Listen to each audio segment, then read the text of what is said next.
So here's some advice for those in D.C. who want to shine in the greatest show on earth. Too often when big government and big business get together and cronyism sets in, well, it benefits insiders, not everyday Americans.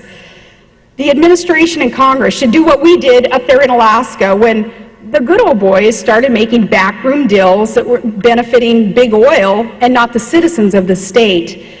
And the citizens of the state, then, Alaskans, we got together and we put government back on the side of the people, and a lot of the bigwigs, they started getting in trouble, and some of the bigwigs ended up going to jail over their backroom deals.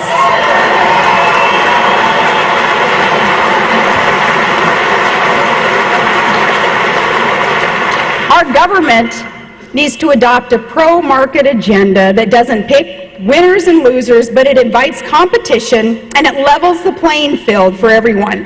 Washington's got to, across the board, lower taxes for small businesses so that our mom and pops can reinvest and hire people so that our businesses can thrive. They should support competition, support innovation, reward hard work.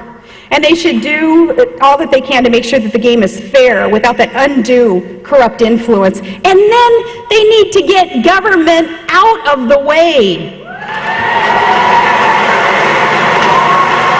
If they would do this, our economy, it would roar back to life. And for instance, on health care, we need bipartisan solutions to help families, not increase taxes. Remember that red reset button that America, through Secretary Clinton, she gave to Putin? Remember that?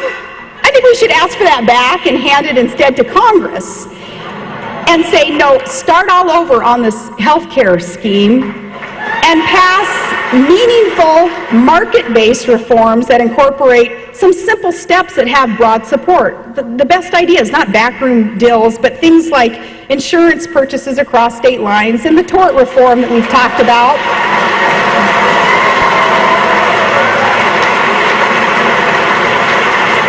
Those things that are common sense steps towards reform that the White House and leaders on the Democrat side of the aisle in Congress, they don't want to consider. So it makes you wonder, what truly is their motivation? What is their intention if they won't even consider these common sense, broad-based support ideas that would work? And to create jobs, Washington should jumpstart energy projects. I said it during the campaign, and I'll say it now. We need an all-of-the-above approach to energy policy.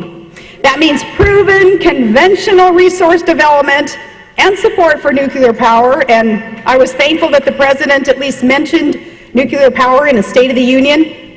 But again, we need more than words. We need a plan to turn that goal into a reality. And that way, we can pave the way for projects that will create jobs.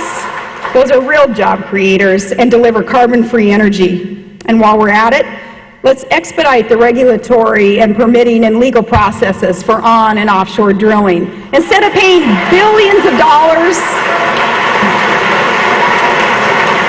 hundreds of billions of dollars that now are being sent to foreign regimes, we should be drilling here and drilling now instead of relying on them to develop their resources for us.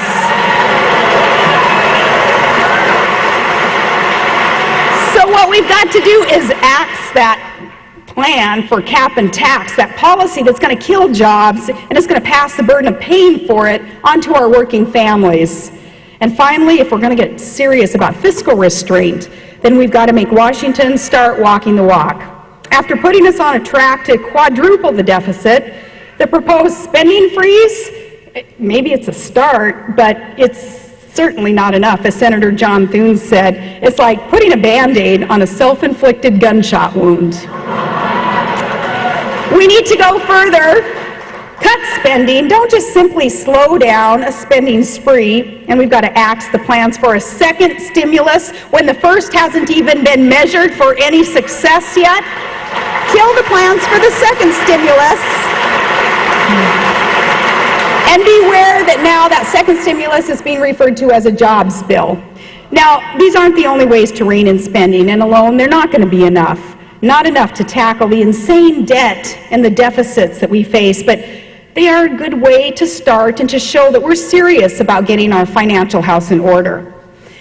Now, like a lot of you perhaps, I have spent the last year thinking about how to best serve. How can I help our country? How can I make sure that that we're in a position of nobody being able to succeed when they try to tell us to sit down and shut up? How can we best serve?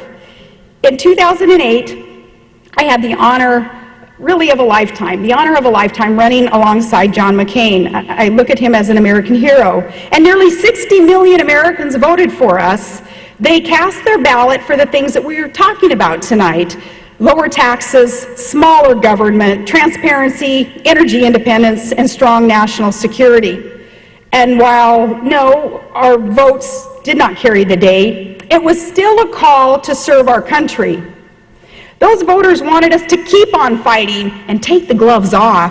And they wanted common sense conservative solutions, and they wanted us to keep on debating. And each of us who is here today, we're living proof that you don't need an office or a title to make a difference.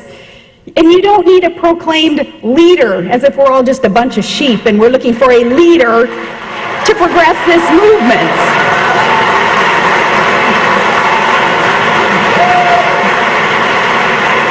That is what we're fighting for. It's what we're fighting about. It's what we believe in. And that's what this movement is all about. When people are willing and to meet halfway and stand up for common sense solutions and values, then we want to work with them. And in that spirit, I applaud independents and Democrats like Bart Stupak, who stood up to tough partisan pressure, and he wanted to protect the sanctity of life and the rights of the soon-to-be born. I applaud him for that.